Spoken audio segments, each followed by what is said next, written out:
स्वागत है आपका free study bye Lodhi sir के यूट्यूब चैनल में। दोस्तों, आज हम आपको बताने वाले हैं विज्ञान विषय के बारे में। आप इसे विज्ञान या पर्यावरण कुछ भी समझ लें। आज का हमारा विषय है अम्ल, एसिड से रिलेटिव। दोस्तों, यदि आप हमारे चैनल पर पहली बार विजिट कर रहे हैं तो प्लीज़ हमारे चैनल को सब्सक्राइब कर लें, साथ में बेल आइकन पर भी क्लिक कर दें ताकि नोटिफिकेशन आपको मिलता रहे। हम इसी प्रकार से अन्य विषयों के वीडियो भी अपलोड करते रहते हैं। लाइक भी करते जाएं, दोस्तों के साथ शेयर भी करें। दोस्तों, आप किसी भी प्रकार के एग्जाम की यदि तैयारी कर रहे हैं और यदि उसमें साइंस जैसा सब्जेक्ट पूछा जाना है, चाहे वो स्टेट लेवल का हो चाहे सेंट्रल लेवल का हो, यहाँ अम्ल से निश्चित रूप से एक प्रश्न आना होता है। यदि आप इस वीडियो में हमारे साथ अंत तक बने रहते हैं तो निश्चित रूप से आप अम्ल से आने वाले सभी प्रश्नों को आसानी से हल कर पा रहे होंगे। दोस्तों, यहाँ आपको बता दें, एनसीईआरटी की बुक्स में जो क्लास 10th है उसमें भी ये टॉपिक लगा हुआ है। हमने उसी के हिसाब से और कंपटीशन एग्जाम के हिसाब से आज का टॉपिक हम लेकर आए हैं अम्ल के बारे में।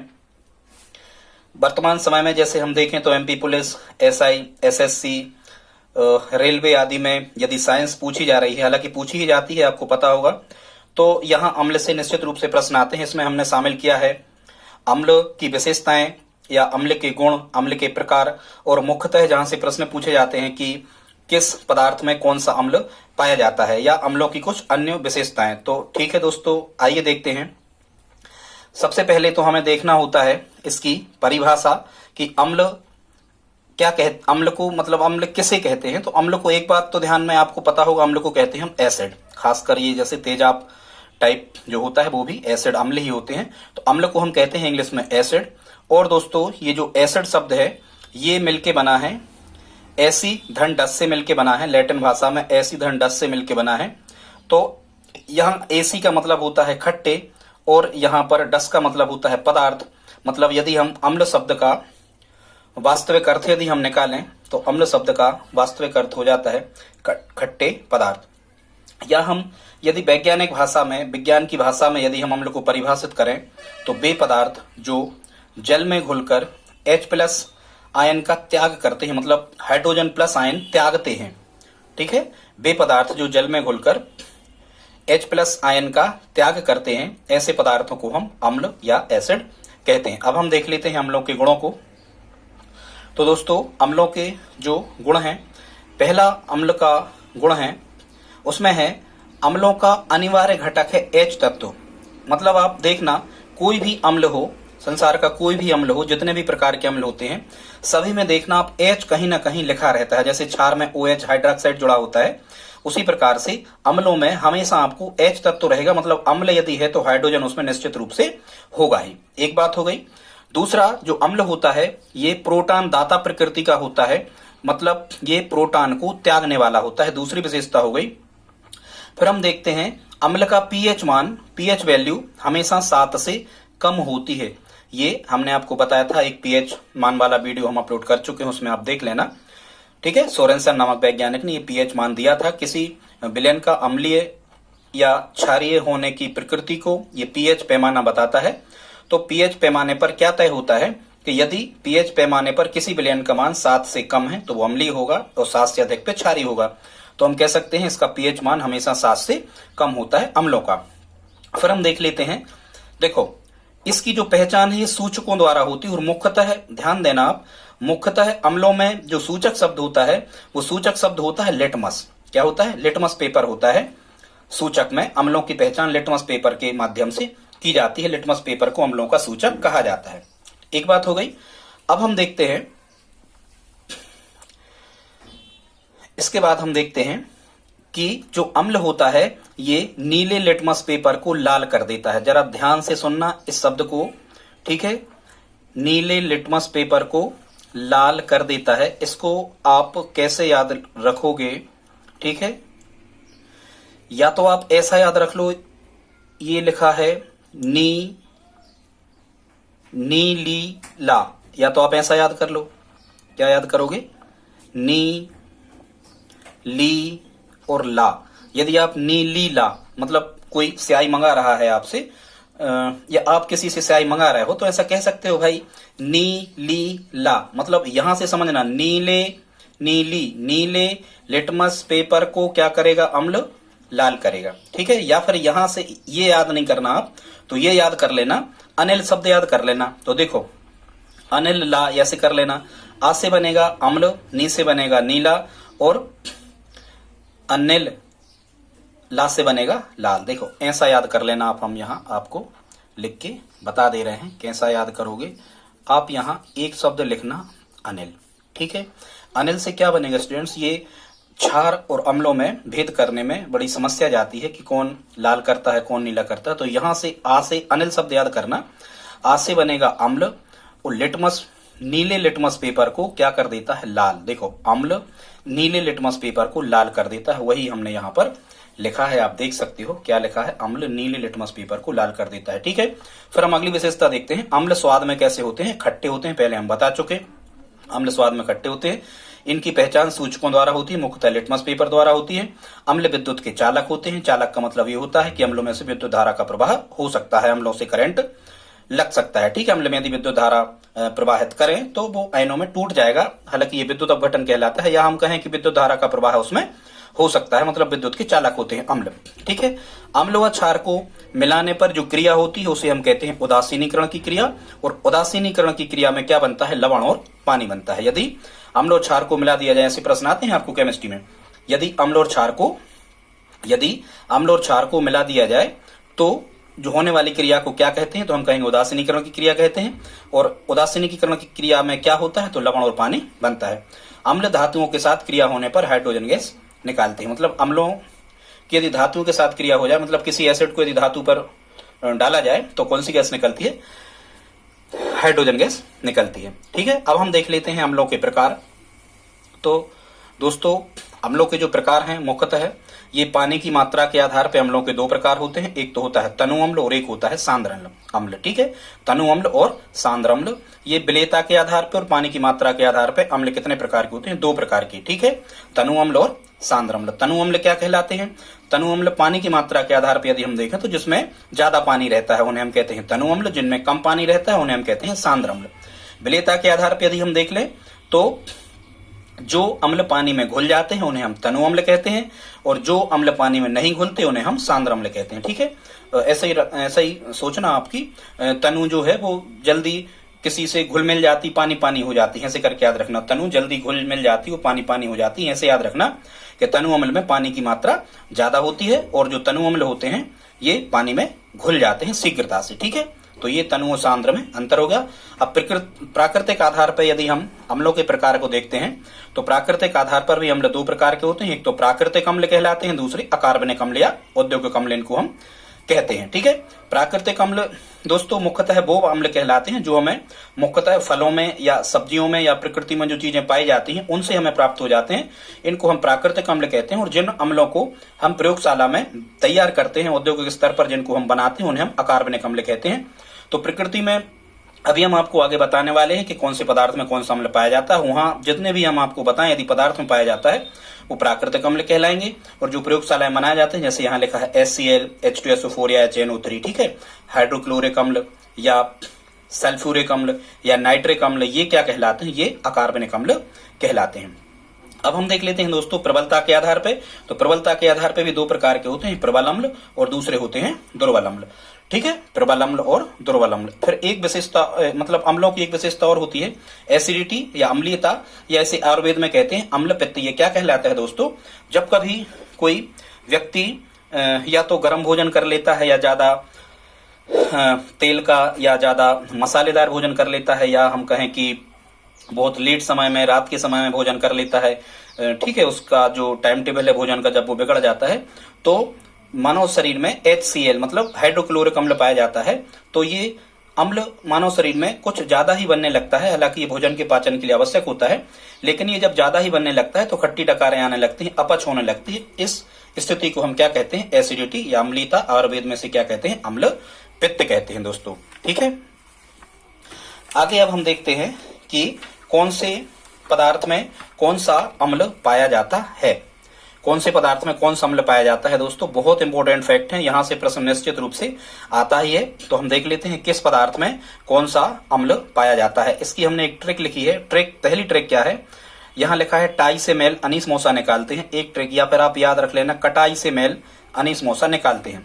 क्या बोलोगे आप, कटाई हो रही है तो मैल कौन निकालता है, अनीस मौसा। या फिर याद रख लेना आप टाई से मैल अनीस मौसा निकालते हैं। दोस्तों जब हम अब इसका वर्णन यदि करते हैं तो देखो ये का, यदि कटाई शब्द याद रखोगे आप तो का से बनता है क्या, करौंदा। क्या बनता है, का से करौंदा। और टा से बनता है टार्ट्रिक अम्ल, ये लिखा है टार्ट्रिक अम्ल। और ई से बनता है इमली, मतलब करौंदा और इमली में कौन सा अम्ल पाया जाता है, टार्ट्रिक अम्ल पाया जाता है दोस्तों। ठीक है, फिर यहाँ क्या लिखा है, सेमेल। सेमेल से बनेगा दोस्तों, यहाँ लिखा है से बनेगा सेव और मेल से बनेगा मैलिक अम्ल, मतलब हम कहें सेव में मैलिक अम्ल पाया जाता है। सेव में मैलिक अम्ल पाया जाता है। ठीक है, फिर यहाँ अनीस शब्द लिखा है और मौसा लिखा है, इसका अलग अर्थ निकलेगा दोस्तों। आ से बनेगा अनार, नी से बनेगा नींबू और सा से बनेगा संतरा और मौ से बनेगा मौसब्बी। ठीक है, अनार भी और अंगूर भी दोनों याद रखना, अनार, अंगूर, नींबू, संतरा और मौसब्बी। और सा से बनेगा, यहाँ सा से बनेगा दोस्तों, सा से बनेगा साइट्रिक अम्ल, मतलब अनार, नींबू, संतरा और मौसब्बी में कौन सा अम्ल पाया जाता है, साइट्रिक अम्ल पाया जाता है दोस्तों। बहुत इंपॉर्टेंट फैक्ट, आप पेन कापी उठा लें और इनको नोट करते जाएं। ठीक है, यही प्रश्न ज्यादातर आते हैं कि कौन से पदार्थ में कौन सा अम्ल पाया जाता है। ठीक है दोस्तों, आगे देख लेते हैं। अगली जो ट्रिक है इसमें है, दूसरी ट्रिक है, कोई की आपा है जिसका नाम है लेद, तो हम कहेंगे लेद आपा आटा आम की फर्म में बिच्छू से बची। क्या कहेंगे, लेद आपा आटा आम की फर्म में बिच्छू से बची। इसका मतलब क्या होगा, देखो जहां ये लेद लिखा है दोस्तों, इस लेद का अर्थ होगा लैक्टिक अम्ल पाया जाता है दही में। लैक्टिक अम्ल काय में पाया जाता है, दही में पाया जाता है लैक्टिक अम्ल। ठीक है, दही में पाया जाता है। और जहां यहां लिखा है क्या, आपा, आ से बनेगा आगजेलिक अम्ल और पा से बनेगा पालक, मतलब आगजेलिक अम्ल पाया जाता है पालक में। फिर यहाँ क्या लिखा है, आटा लिखा है, आटा से बनेगा आगजेलिक अम्ल पाया जाता है। ठीक है, आगजेलिक अम्ल पाया जाता है। टा से बनेगा टमाटर, आगजेलिक अम्ल टमाटर में पाया जाता है या टमाटर में आगजेलिक अम्ल पाया जाता है, एक ही बात है। फिर दोस्तों इस ट्रिक को हम दो भागों में बांट लेते हैं। अब यहां से जो लिखा है आम की फर्म, यहां आपको समझ लेना है फर्म से बनेगा फार्मिक एसिड, या फर्म से क्या बनेगा, फार्मिक अम्ल। फर्म से क्या बनेगा दोस्तों, फार्मिक अम्ल बनेगा। फर्म शब्द से बनेगा फार्मिक अम्ल। और ध्यान रखना कि फार्मिक अम्ल काय काय में पाया जाता है। एक तो यहाँ पर लिखा है आम, आम मतलब होगा कच्चा आम, जो हमें तोड़ लग जाता है मुंह में फोड़ा फुंसियां जैसी होने लगती है कच्चा आम खा लेने पर।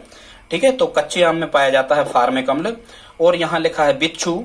ठीक है, बिच्छू में भी फार्मिक अम्ल पाया जाता है। बा से बनेगा बर्रैया, ची से बनेगा चीटी, चिटिया, तुतैया। ध्यान रखना, यदि हमें कोई प्राणी ऐसे काट लेते हैं, हमें चीटी, चिटिया, तुतैया, बर्रैया, बिच्छू, तो हमें ऐसा लगता है कि इनको हम फाड़ दें। ऐसा लगता है, बिल्कुल लगता होगा कि इनको हम फाड़ दें यदि ये मिल जाए तो हम। तो ऐसे आप याद रखना कि चीटी, चिटिया, तुतैया, बर्रैया, बिच्छू, इन सब में फार्मिक एसिड या फार्मिक अम्ल पाया जाता है। वही अम्ल जब हमारे रक्त में मिल जाता है तो हमारे मस्तिष्क को कुछ कठिनाई का या तकलीफ का आभास होने लगता है। ठीक है, यही हमने यहाँ लिखा है, कच्चा आम, चीटी, चीटा, तुतैया, बर्रैया, बिच्छू, इन सब में क्या पाया जाता है दोस्तों, इन सब में पाया जाता है फार्मिक एसिड।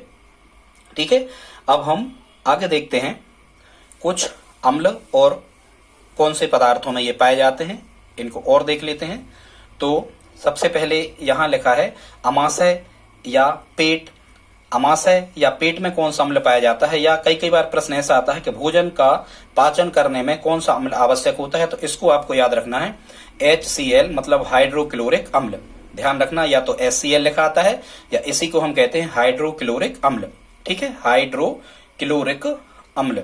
कई का जो पेट होता है वो बहुत हाई होता है, कई जो भोजन करते हैं बहुत हाई लेवल का करते हैं। ठीक है, कई का जो अमाशय होता है उसका आकार बहुत हाई होता है। ऐसे याद रखना दोस्तों कि अमाशय या पेट या भोजन का पाचन करने में कौन सा अम्ल आवश्यक होता है, तो HCl, हाइड्रोक्लोरिक अम्ल। या मानव के शरीर में कौन सा अम्ल पाया जाता है, तो HCl, हाइड्रोक्लोरिक अम्ल, ऐसा हम कह सकते हैं। फिर हम चलें तो मक्खन। मक्खन में कौन सा अम्ल पाया जाता है, तो मक्खन में पाया जाता है ब्यूटेरिक अम्ल। मक्खन में कौन सा अम्ल पाया जाता है दोस्तों, मक्खन में पाया जाता है ब्यूटेरिक अम्ल। कौन सा? ब्यूटेरिक अम्ल पाया जाता है काय में, मक्खन में। वैसे आपको याद होगा जो ब्यूटिशियन होते हैं वो फेस पे, चेहरा पे कुछ मक्खन आदि लगाने की सलाह देते हैं, ऐसे आप याद इसको कर सकते हो। फिर हम देखते हैं पत्ता और घासों में, घास में और पत्तों में, कुछ वृक्षों के पत्तों में कड़वाहट होती है, मतलब एसिडिक होते हैं वो, तो पत्ता और घास में पाया जाता है बेंजोइक अम्ल। और आपने देखा होगा कि जो बेंजो आता है, बेंजो बजाने वाले जो बेंजो मास्टर होते हैं, म्यूजिशियन, वो खासकर अपना बेंजो का स्टैंड सजाते हैं तो घास पे ही रखते हैं, और वो बेंजो पत्ते के आकार का होता है, देखा होगा आपने। तो पत्ता और घास में बेंजोइक अम्ल पाया जाता है। अब हम देख लेते हैं मूत्र में। तो जैसा कि आपको पता होगा कि मूत्र का मुख्य अवयव क्या होता है? यूरिया होता है, ठीक है। हालांकि जल होता है पर मूत्र में यूरिया भी पाया जाता है। तो यहां से आप याद रख सकते हो कि मूत्र में क्या पाया जाता है? यूरिक एसिड, या मूत्र में यूरिक अम्ल पाया जाता है। फिर हम देखते हैं फलों का रस या सिरका या अचार, या कई बार आपको ऐसा प्रश्न आता है। तो हालांकि देख लो पहले, फलों का रस या सिरका या अचार, इसमें कौन सा अम्ल पाया जाता है? दोस्तों इसमें पाया जाता है एसीटिक अम्ल। क्या पाया जाता है? एसीटिक अम्ल। अब देखो एसी का मतलब क्या होता है दोस्तों? एसी का मतलब होता है किसी भी पदार्थ को कैसा रखना? ठंडा रखना। खासकर गर्म भी करता है एसी, लेकिन एसी को समझ लो आप फ्रिज। तो एसी या फ्रिज में वस्तुओं को बहुत समय तक ठंडा रखा जा सकता है, मतलब उनका टेम्परेचर नहीं बढ़ेगा, तो किण्वन की क्रिया उनमें नहीं होगी, मतलब फफूंद आदि, फंगस आदि उनमें नहीं आएंगे, ऐसा हम कह सकते हैं। तो फलों का रस, जिन चीजों को एसी या फ्रिज में रखा जाता है, ऐसा सोच लेना, जिन चीजों को हम फ्रिज में रख सकते हैं उन सब में एसीटिक अम्ल पाया जाता होगा। फलों के रस में को हम फ्रिज में रख सकते हैं तो इसमें एसीटिक अम्ल पाया जाता होगा। सिरका, फलों के रस को शक्कर घोल के किण्वन करवा दिया जाए तो सिरका बन जाता है, तो सिरका भी हम फ्रिज में रखते हैं, ठीक है। अचार में कौन सा अम्ल पाया जाता है? एसीटिक अम्ल, ठीक है। और कई बार आपको प्रश्न आता है कि फलों का रस या अचार आदि को बहुत समय तक, या खाद्य पदार्थों को बहुत समय तक सुरक्षित रखने के लिए उनमें कौन सा रस मिला दिया जाता है? तो भी आप खाद्य पदार्थों को बहुत समय तक सुरक्षित काय में रखते हो? फ्रिज में रखते हो। एसी फ्रिज एक ही बात है, तो उसमें भी आपको क्या कह देना है दोस्तों? एसीटिक अम्ल ही पाया जाता है, ठीक है। फिर हम आगे देखते हैं, आगे प्रोटीन में क्या पाया जाता है? एमिनो एसिड पाया जाता है। मुख्यतः जैसा कि आपको पता ही होगा कि प्रोटीन जो है वो एमिनो एसिड से मिलकर ही बने होते हैं, ठीक है।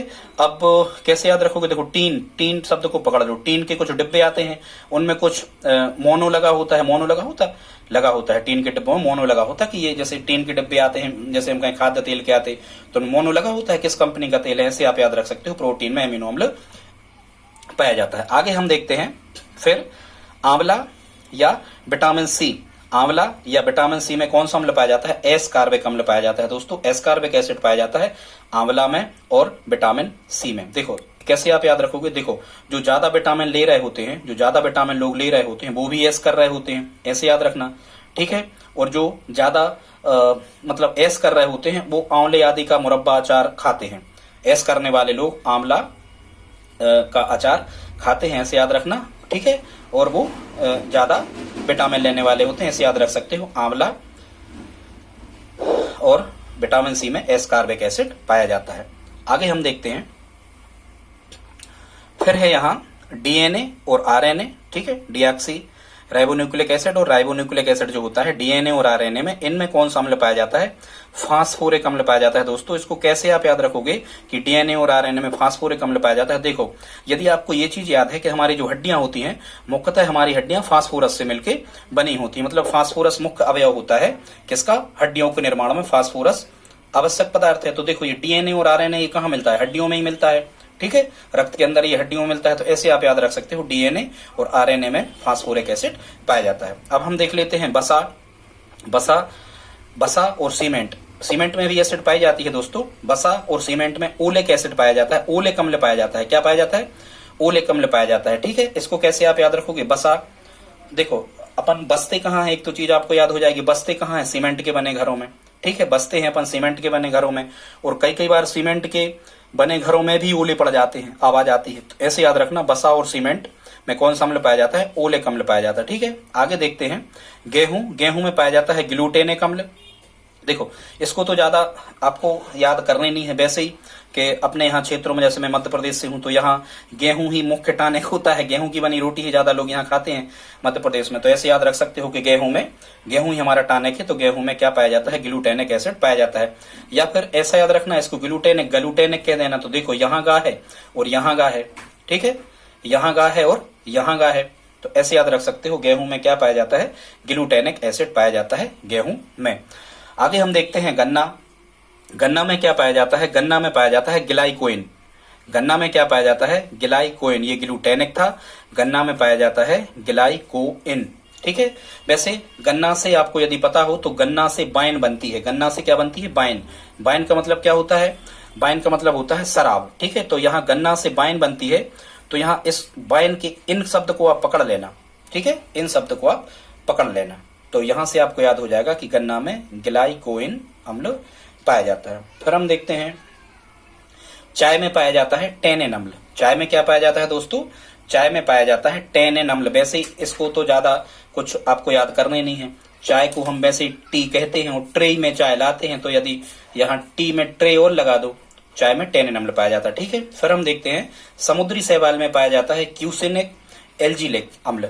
समुद्री शैवाल में क्या पाया जाता है, क्यूसिनिक और एल्जीलिक अम्ल पाया जाता है। समुद्री शैवाल, समुद्री जो घास होती है, हालांकि इसमें सोडियम सबसे ज्यादा होता है समुद्री शैवालों पर, इस घास में क्यूसिनिक और एल्जीलिक एसिड पाया जाता है। इसको आप कैसे याद रखोगे, ठीक है।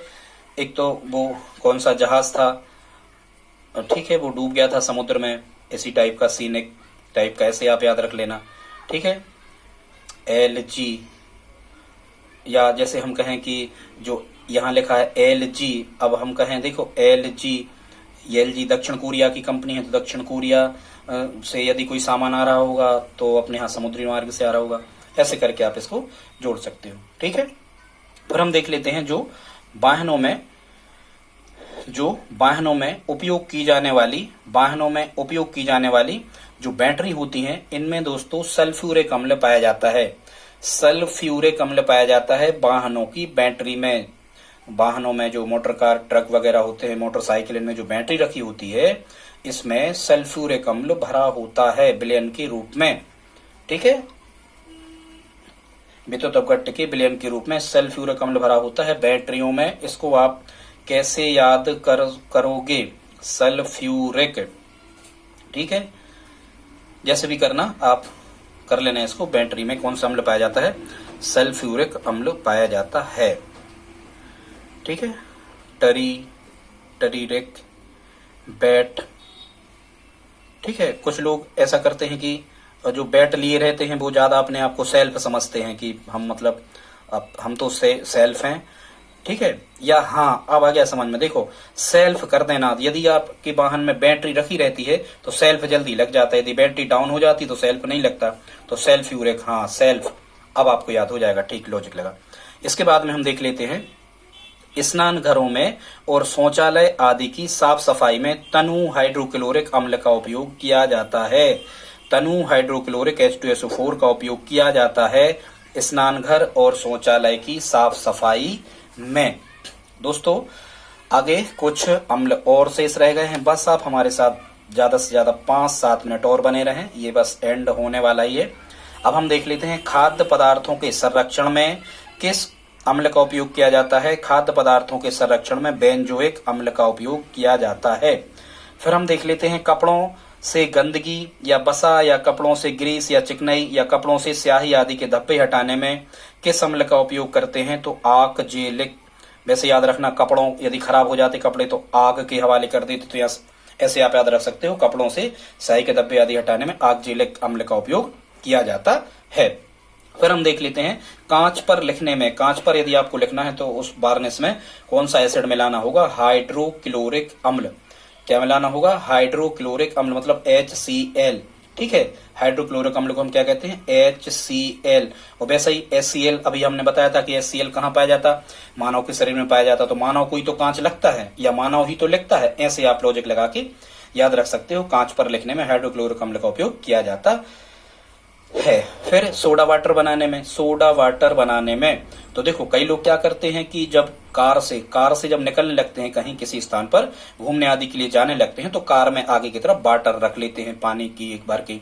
तो ऐसे याद रखना सोडा वाटर बनाने में सोडा वाटर में कौन सा एसिड होता है, कार्बोनिक एसिड होता है। ठीक है, फिर हम देख लेते हैं सोना चांदी या अन्य धातुओं के शुद्धिकरण में। तो सोना चांदी या अन्य धातुओं के शुद्धिकरण में किस एसिड का उपयोग होता है? तो दोस्तों ये होता है नाइट्रिक एसिड का। किसका होता है? नाइट्रिक एसिड का। ठीक है, वैसे ही सोना चांदी या धातुओं को शुद्ध करने की कोई ट्रिक ही होता है, एक तरीका होता है धातु शोधन का, वो ट्रिक होती है, तरीका से चलना पड़ता है क्रम से, तभी धातु शोधन होता है। तो ऐसे याद रखना सोना चांदी शुद्धिकरण में नाइट्रिक एसिड का उपयोग किया जाता है। अब हम कुछ अम्लों के बारे में और आपको बताया दे रहे हैं, कुछ अम्लों के बारे में और देख लेते हैं। और उसमें क्या है, सबसे पहले आप समझ लेना अम्लराज क्या कहलाता है।